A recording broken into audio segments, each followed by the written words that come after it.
Today, the science of umami, how one Tokyo chemist named a taste no one could describe. Settle in and listen for how a single word changed the way we talk about flavor. Let's start. For most of history, four basic tastes were widely recognized: sweet, salty, sour, and bitter. A fifth had been hiding under the radar, that is, present but unnoticed, quietly overlooked for centuries. In 1908, a chemist at Tokyo Imperial University, Kikini Aikta, decided to chase it down. Tasting kombu, a dried kelp used in Japanese stock, he sensed a savory roundness that fit none of the four names.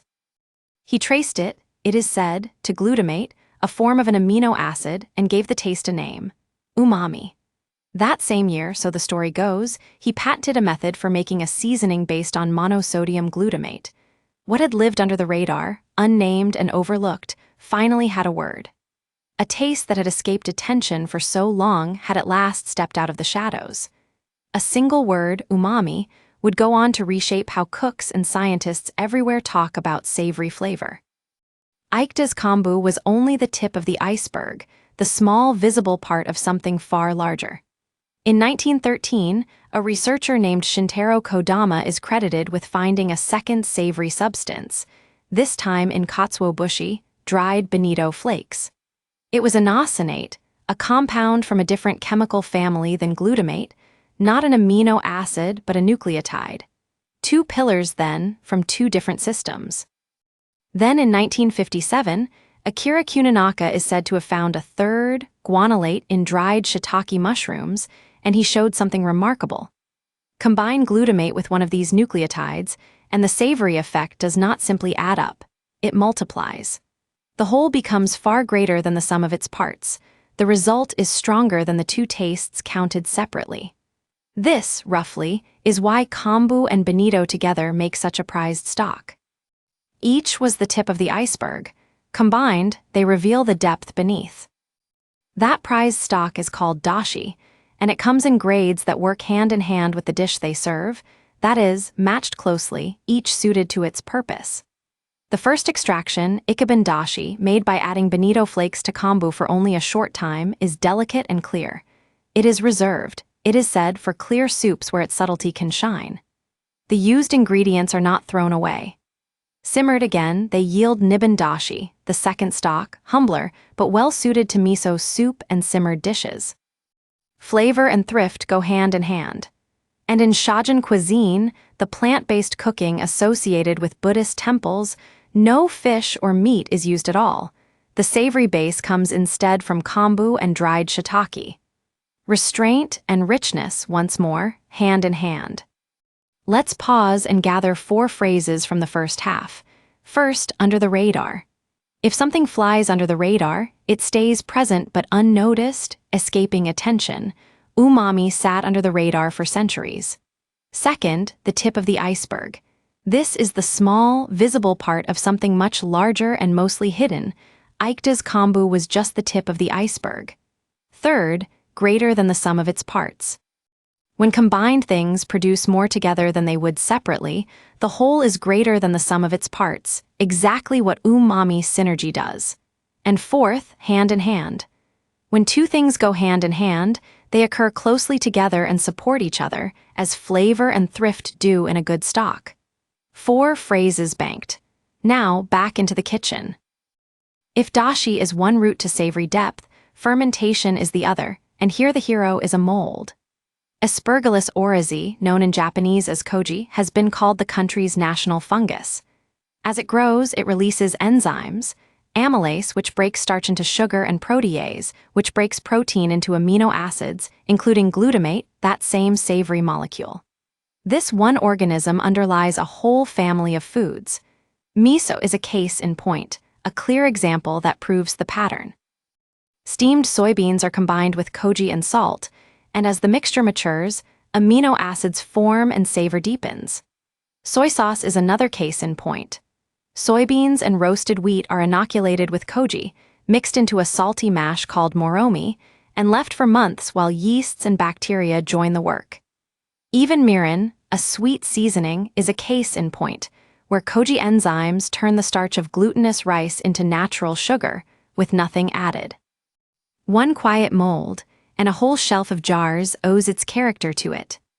But not every ferment leans on that mold, and one exception is worth pausing on. Natto is made not by a fungus, but by a bacterium, Bacillus subtilis, a different branch of the microbial family tree entirely. Steamed soybeans are fermented by this microbe rather than by koji, which sets natto apart from miso and soy sauce at the most basic level. Meanwhile, katsuobushi, those bonito flakes from earlier, is itself a ferment. In its most refined form, the fish is simmered, smoked, and then deliberately coated with a benign mold, again and again, in a process of mold ripening that dries and mellows it. These techniques have stood the test of time. They have remained useful and valued across many generations. A method that can stand the test of time like this usually earns its place. It preserves food and deepens flavor at once. In 2013, this whole tradition came into its own on the world stage. That is, it gained the full recognition it had long deserved. A UNESCO committee meeting in Baku added Washoku, traditional dietary cultures of the Japanese, notably for the celebration of New Year, to its list of intangible cultural heritage. Notice the wording. Not sushi, not tempura, but dietary cultures. What was recognized is a far cry from a fixed menu, very different from any single dish. Officials describe Washoku through 4 features: respect for diverse, fresh ingredients, a balanced structure often summed up as ikiju sansai, 1 soup and 3 dishes, the expression of seasonal beauty, and a close link to annual events such as New Year.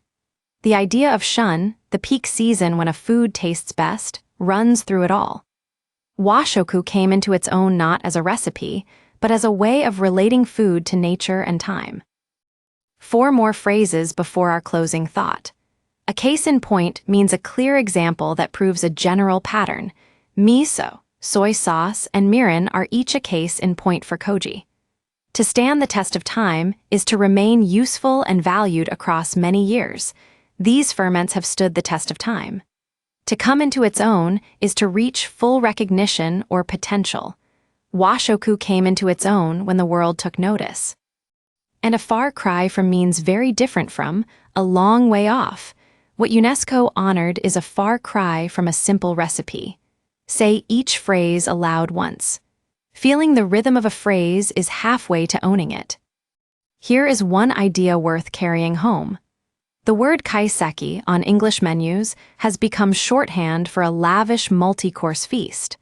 But the original chakezeki, the kaiseki of the tea ceremony, is a far cry from a banquet. It began as a simple, restrained meal served to guests before thick tea, built, like the everyday table, around that same ikiju sansai core. Its name, it is said, points to modesty. The characters evoke an old story of Zen monks who tucked a warmed stone into their robes to blunt their hunger. This chakezeki is a far cry from indulgence. It is a case in point for restraint offered as a form of hospitality. Confusingly, Japanese has a second, near-identical sounding word, kaiseki, written with different characters. That does mean a festive banquet meal. Same sound, opposite spirit. So when a restaurant abroad promises kaiseki, it pays to ask which tradition it means. The tea master Sen no Rikyu, who shaped the way of tea, is linked to this quieter ideal, where less on the plate can mean more at the table. Recognizing that gap between the word's luxurious reputation and its humble root is a small correction that opens a large door onto how this cuisine thinks about enough. Let's gather the threads. A 5th taste, umami, sat under the radar until Aikta named it in 1908. Kombu and bonito supply 2 different savory molecules that together are greater than the sum of their parts. A single mold, koji, quietly powers miso, soy sauce, and mirin, while natto takes a different microbial road. And Washoku, honored by UNESCO in 2013, came into its own as a cultural practice, not a menu. 3 questions to test your listening. 1. Which 2 ingredients from 2 different chemical families create umami synergy in a classic stock? 2. What kind of microbe makes natto, and how does that set it apart from miso? And 3. Why is the tea ceremony's chakezeki a far cry from a grand banquet? Answer aloud or write them below. Thank you for staying to the end. If today's savory journey left you curious, we have a companion episode waiting on the quiet chemistry of bread, cheese, and the other ferments the world has leaned on for millennia. Let it play next. And if slow, clear English like this helps your listening grow, subscribe and follow Culture Lab in slow English, and a new idea will find you each week. Until then, taste slowly. There is often more on the plate than meets the eye.